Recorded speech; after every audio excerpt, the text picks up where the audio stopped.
2024 के इलेक्शन का आगाज़ हो गया है और इसी के साथ आज 16 मार्च 2024 को मॉडल कोड ऑफ कंडक्ट यानी आचार संहिता लागू हो गई है। आइए जानते हैं क्या होती है आचार संहिता।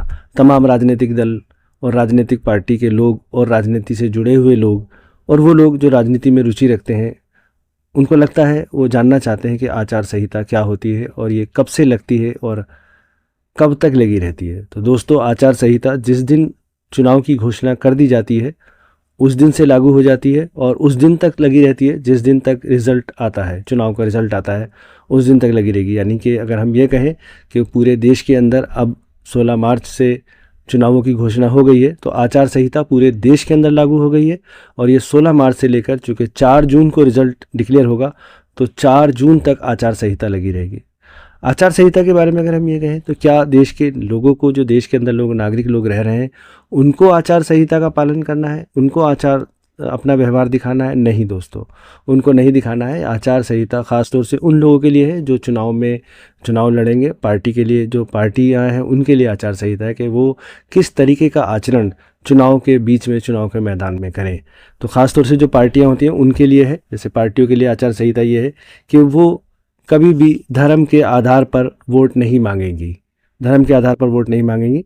अगर कोई ऐसा करता है तो हम उसकी शिकायत कर सकते हैं या खुद इलेक्शन कमीशन स्वयं उसकी जांच कर उनको नोटिस जारी कर सकता है। वहीं कोई भी ऐसा बेसलेस, जिसका कोई आधार ना हो, या झूठा आरोप किसी पर नहीं लगाएंगे। तीसरा ये, धर्म के नाम पर ना ही किसी को डराएंगे और ना ही धर्म के नाम पर किसी को डराएंगे नहीं, धर्म के नाम पर वोट नहीं मांगेंगे। चौथा ये है कि व्यक्तिगत लांछन नहीं लगाएंगे, व्यक्तिगत बातें नहीं करेंगे। ये हमारा आचार संहिता का रूल्स है। इसके साथ साथ आचार संहिता में ये भी है कि जो भी मजहबी स्थान हैं, जैसे मस्जिद है, मंदिर है, उन जगहों पर इलेक्शन की मीटिंगें नहीं होंगी। साथ के साथ बिना किसी की मर्ज़ी के उसके परिसर का इस्तेमाल नहीं कर सकते। उसकी जगह पर आप नहीं अपने इलेक्शन की मीटिंग कर सकते, अपने इलेक्शन का प्रचार प्रसार कर सकते।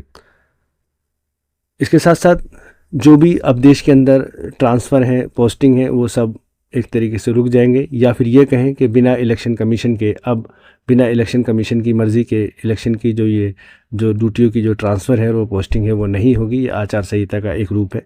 वहीं इस आचार संहिता के साथ जो रूलिंग पार्टी होती है, रूलिंग पार्टी के लिए भी कुछ रूल्स होते हैं। वो रूलिंग पार्टी के रूल्स हैं, जो सत्ता में बैठी हुई पार्टी होती है उसके लिए भी बहुत सारे रूल्स हैं। उसमें यह है कि वो सरकारी मशीनों का अब दुरुपयोग नहीं करेंगे, सरकारी मशीन का इस्तेमाल नहीं करेंगे। साथ के साथ गवर्नमेंट के किसी भी प्रोग्राम के अंदर अब उनका कोई प्रचार प्रसार नहीं होगा। किसी मंत्री का, किसी भी व्यक्ति का, जो पार्टी का आदमी है, उसका फ़ोटो नहीं आएगा। इसके साथ साथ गवर्नमेंट बिल्डिंग का कोई इस्तेमाल नहीं होगा और जब सरकारी दौरे पर वो जाएंगे तो अपनी पार्टी का या इलेक्शन की किसी चीज़ की बात नहीं करेंगे।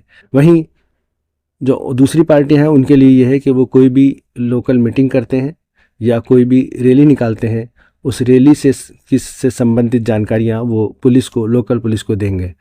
पोलिंग वाले दिन के अंदर उनका प्रचार ये है कि 48 घंटे से पहले पहले जो प्रचार है वो बंद हो जाएगा।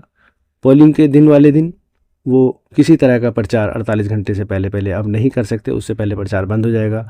और पोलिंग वाले दिन जो बूथ पर जो बैठे लोग हैं, जिनको वोटर स्लिप मिलती है, वोटर पर्ची मिलती है, उस वोटर पर्ची में किसी भी पार्टी का प्रचार नहीं होगा। ये मोटे मोटे तौर पर आचार संहिता का एक रूप है जो हमारे लोगों को पता होना चाहिए।